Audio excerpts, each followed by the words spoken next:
Hello friends, मैं Girish Chaudhary group में आप सबका स्वागत है। सो बेसिकली यहाँ पे देखिए कि अभी तक हमने जो व्यूज़ डिफ़ाइन किए हैं वो फंक्शन बेस्ड व्यूज़ हैं।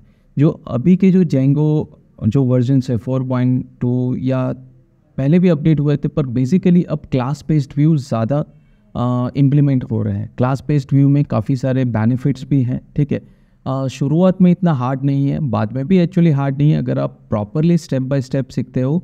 सो बहुत ज़्यादा हार्ड नहीं है क्लास बेस्ड व्यू। तो हम जो भी व्यूज़ हैं वो फंक्शन बेस्ड भी डिफ़ाइन करेंगे और क्लास बेस्ड भी डिफ़ाइन करेंगे, ताकि आपको दोनों समझ में आए। ताकि आप कभी किसी अच्छी कंपनीज़ में जाते हो, प्रोफेशनली डेवलप करना चाहते हो ऐप्स, तो आप दोनों ही व्यूज़ एकदम एफिशिएंटली डेवलप कर सकते हो या प्रोग्राम कर सकते हो। उस हिसाब से हम ये सीरीज़ बना रहे हैं, ठीक है। सो चलिए यहाँ पे देखते हैं कि हम फंक्शन बेस्ड व्यू है तो उसको क्लास बेस्ड व्यू में कैसे कन्वर्ट करते हैं, ठीक है। सो सबसे पहले यहाँ पे देखिए, जो मैंने होम पेज के जो ऐप बनाए थे, ठीक है। सो यहाँ पे हम व्यूज़ में जाते हैं तो ये देखिए, ये मेरे फंक्शन बेस्ड व्यू है। फंक्शन आपको पता चल जाता है, डेफ है, इस हिसाब से। अब यहाँ पे देखिए, आप अगर पेज को आइडेंटिफाई करना चाहते हैं तो आपको यहाँ पे एक नाम भी लिख सकते हैं कि आप ये किस लिए मैंने बनाया है, ठीक है। सो यहाँ पे नहीं, सॉरी, URL में। सो बेसिकली इस फंक्शन बेस्ड व्यू को अगर मुझे क्लास बेस्ड व्यू में कन्वर्ट करना है तो कैसे करेंगे, तो ये चीज़ पहले हमें आनी चाहिए। तो यहाँ पे हम एक कमेंट कर देते हैं पहले, सो दैट इज़ फंक्शनल और फंक्शन बेस्ड व्यूज़, ठीक है। और इसको कमेंट कर देते हैं ताकि हमें कभी रेफरेंस लेना है तो प्रॉब्लम ना है। हालांकि मैं सिर्फ होम को ही कन्वर्ट कर रहा हूँ क्लास में, सो आपको सिर्फ डिफरेंस पता चले इसलिए। बाकी आप अपने हिसाब से यूज़ कर सकते हैं, दोनों में से कोई भी आप यूज़ कर सकते हैं, ठीक है। सो क्लास बेस्ड व्यूज़, अगर आप क्लास बेस्ड व्यू की बात करते हैं, सो बेसिकली जैसे आपको पता है कि अगर ओप्स वाइज अगर हम क्लास यूज़ करते हैं तो क्लास को रीयूज़ कर सकते हैं। फंक्शन को हम बार बार रीयूज़ नहीं कर पाएंगे, हमें उसी पेज में वापस उसको लिखना पड़ेगा या इंपोर्ट करना पड़ेगा। क्लास को आपको सिर्फ एक ऑब्जेक्ट बना के उसके सारे फंक्शनलिटी है उसको आप आराम से यूज़ कर सकते हैं, ठीक है। सो बेसिकली यहाँ पे क्लास बेस्ड व्यू देखिए, अभी बहुत ज़्यादा डिटेल में मैं क्लास बेस्ड व्यू को एक्सप्लेन नहीं करूँगा थियोरेटिकली, बिकॉज ये थोड़ा बहुत कॉम्प्लेक्स हो जाएगा। जैसे जैसे आता जाएगा वैसे वैसे मैं आपको एक्सप्लेन करता जाऊँगा, तो आपको भी हार्ड नहीं लगेगा, ईजिली आपको समझ में आएगा और आराम से इसको इम्प्लीमेंट कर पाएंगे। जैसे फंक्शन बेस्ड व्यूज़ वर्क करते हैं, जैसे कि टेक्स्ट रिटर्न करता है, HTML पेज रेंडर करता है, वैसे ही ये काम करता है, पर इसको लिखने का तरीका अलग है। और आगे जैसे जैसे हम इसको इम्प्लीमेंट और डेप्थ में करते जाएंगे वैसे वैसे आपको पता चलेगा कि फंक्शन में क्या लिमिटेशंस हैं और क्लास में क्या बेनिफिट्स हैं, ठीक है। सो ये चीज़ हम देखते हैं। तो सबसे पहले क्लास बेस्ड व्यू अगर हमें इम्प्लीमेंट करना है तो सबसे पहले हमें जो उससे रिलेटेड जो पैकेजेस हैं वो हमें इंपोर्ट करने पड़ेंगे। सो यहाँ पे हम जाएंगे, so from Django dot views dot generic import. यहाँ पे हम देखिए, आपको पता नहीं है तो आप कंट्रोल स्पेस दबाइए तो ऑटोमेटिक ये सारे उसके जो पैकेजेस के जो मेंबर्स होंगे वो सारे आपको शो हो जाएंगे। तो देखिए यहाँ पे टेम्पलेट व्यू हमें इसको यूज़ करना है, ठीक है। इसको यूज़ करना है क्लास बेस्ड व्यू बनाने के लिए। चलिए, अब क्लास बेस्ड व्यू बनाना है तो फंक्शन को हम जनरली नाम ही लिखते हैं, तो यहाँ पे हमें सिर्फ लिखना है क्लास, ठीक है। होम की जगह मैं लिखता हूँ होम व्यू। कंपलसरी नहीं है कि पीछे व्यू लगाए, पर यहाँ पे फंक्शन होता है तो उसके पीछे हम व्यू नहीं लगाते हैं, पर क्लास होता है तो मैं व्यू लगाता हूँ। तो ये मेरी स्टैंडर्ड ये है फंक्शनलिटी के, इस तरह से मैं यूज़ करता ताकि मुझे पता चल जाता है कि कौन सा मैं फंक्शन यूज़ कर रहा हूँ, कौन सा क्लास में यूज़ कर रहा हूँ। सो जो भी मैं क्लास बेस्ड व्यू बनाऊँगा पीछे मैं नाम के पीछे मैं व्यू लगा दूँगा, तो मुझे वो ईजी रहता है, ठीक है।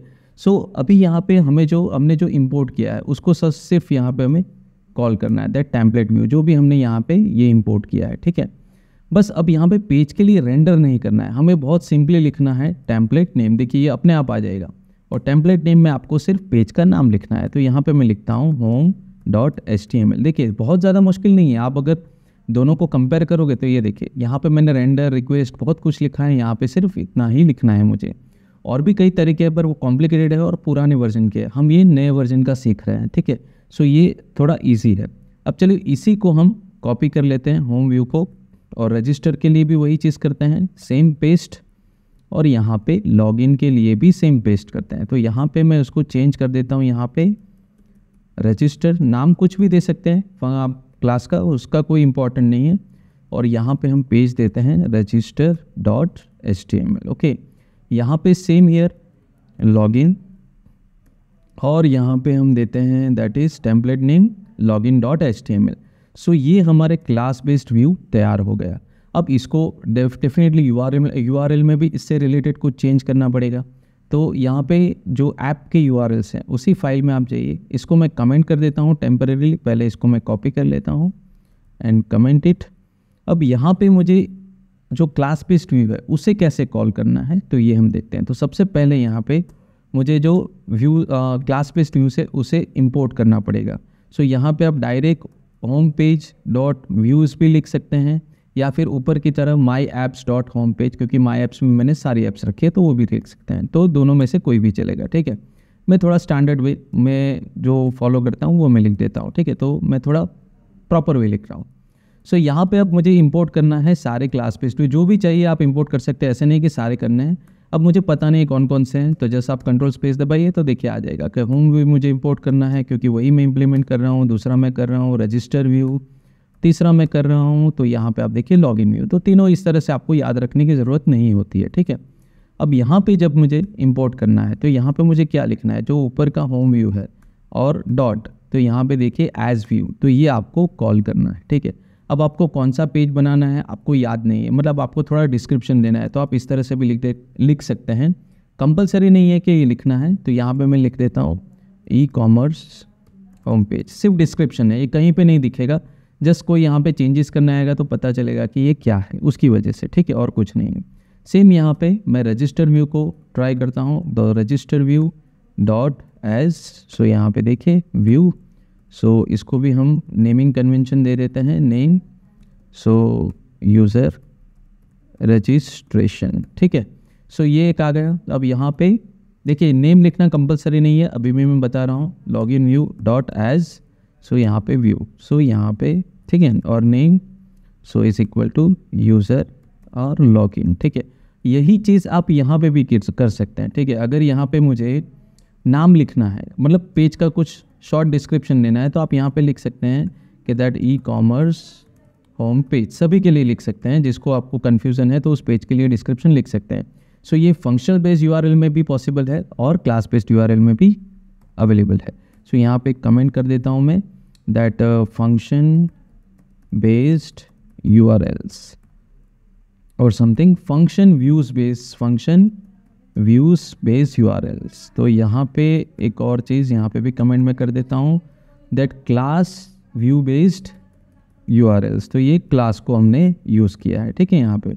सो इस तरह से आप क्लास बेस्ड व्यूज़ बना सकते हैं, इस तरह से आपको कॉल करना है। एट जो प्रोजेक्ट के सेटिंग फाइल्स है उसमें कुछ करने की आपको ज़रूरत नहीं है, तो काफ़ी ईजीली ये है। तो यहाँ पे देखिए व्यू में हमने बहुत ज़्यादा कोई चेंजेस नहीं है। Class based view actually easy है, कोई हार्ड नहीं है। जैसे जैसे आएगा हम दोनों के डिफरेंस पढ़ते जाएंगे। बस क्लास बेस्ड व्यू अब ज़्यादा इंप्लीमेंट हो रहे हैं, ज़्यादा एफिशिएंट है और बहुत सारी एबिलिटी के साथ यहाँ पे इसको हम यूज़ कर सकते हैं। कैसे क्या हम बाद में देखेंगे। सो यहाँ पे सबसे पहले देखिए यहाँ पे कुछ इशू है, ठीक है, कोई बात नहीं, इसको हम पहले बाहर निकल जाते हैं और उसके बाद हम इसको देखिए कमांड मोड से निकल जाते हैं। पहले कमांड मोड पे जाते हैं और ट्राई करते हैं फिर से ये प्रोजेक्ट रन कर दें। तो यहाँ पे हम जस्ट देखिए यहाँ पे बहुत कुछ है, चलिए इसको निकाल देते हैं और फिर से रन करते हैं। That is Python manage.py and run server, ठीक है। सो लेट्स सी कि क्या आउटपुट ये देता है, तो ट्राई करते हैं। चलिए रन तो हो गया, कोई इशू नहीं। इसको कॉपी कर सकते हैं, डायरेक्ट कॉल क्लिक भी कर सकते हैं कंट्रोल प्रेस करके। सो यहाँ पे हम पेस्ट करते हैं। सो ये देखिए होम में तो हमारा क्लास बेस्ड व्यू है वो भी अच्छी तरह कॉल हो रहा है। सो यहाँ पे देखिए रजिस्टर भी कॉल हो रहा है, लॉगिन भी कॉल हो रहा है। सो कोई इश्यू नहीं है कि आप क्लास बेस्ड व्यू यूज़ करें या फंक्शन बेस्ड। बस क्लास बेस्ड व्यू में आगे कई सारी एबिलिटीज़ हैं, पॉसिबिलिटीज़ हैं जो फंक्शन बेस्ड व्यूज़ में थोड़ी डिफ़िकल्ट हैं, तो वो हम आगे देखेंगे। और ऐसा नहीं है कि आपको सभी क्लास बेस्ड व्यू बनाने हैं। देखिए मैंने तो यहाँ पे मिक्सिंग किया हुआ है। जो होम के व्यूज़ हैं वो मैंने क्लास बेस्ड बनाए हैं, बाकी रजिस्टर और लॉगिन प्रोडक्ट और सर्विस के जो है उसको मैंने फंक्शन बेस्ड बनाया है। तो दोनों एक साथ वर्क कर सकते हैं। देखिए सभी लिंकिंग प्रॉपर वर्क कर रही है, देखिए, है ना। सो सभी लिंक चल रही है, तो कोई इशू नहीं है कि आपने कौन से क्लास बेस्ड बनाए कौन से फंक्शन बेस्ड बनाए। पर बेसिकली आप जितना क्लास बेस्ड अब यूज़ करना सीखोगे उतना आपके लिए बेहतर रहेगा। सो बहुत ज़्यादा बेनिफिशियल रहेगा आपके लिए। तो ट्राई कीजिए कि आपको फंक्शन बेस्ड भी याद रहे और क्लास बेस्ड पे, क्योंकि कुछ कंपनीज ऐसे हैं जिनके प्रोजेक्ट बहुत जायंट बन चुके हैं, ऑलरेडी फंक्शन बेस इंप्लीमेंट कर चुके हैं, पॉसिबिलिटी बहुत कम है कि क्लास में उसको कन्वर्ट किया जा सके। सो वहाँ पे आपको फंक्शन बेस्ड व्यू भी आना ज़रूरी है। और क्लास बेस्ड जो नए प्रोजेक्ट्स बन रहे हैं वो क्लास बेस्ड काफ़ी इंप्लीमेंट कर रहे हैं, तो ये भी आपकी एबिलिटी बहुत ज़रूरी है। सो इस तरह से आप फंक्शन बेस्ड जो व्यूज़ हैं और क्लास बेस्ड व्यू हैं इस तरह से इम्प्लीमेंट कर सकते हैं। ठीक है, आगे आने वाले ट्यूटोरियल में हम काफ़ी सारी चीज़ें मॉडल्स के बारे में देखेंगे, बहुत सारी और भी चीज़ें हैं। सो मेरा वीडियो पसंद आया है तो लाइक कीजिए, शेयर कीजिए, सब्सक्राइब कीजिए और बेल आइकन पे क्लिक कीजिए ताकि जो भी नया वीडियो आए आपको तुरंत उसका नोटिफिकेशन मिल सके। सो आज के लिए धन्यवाद।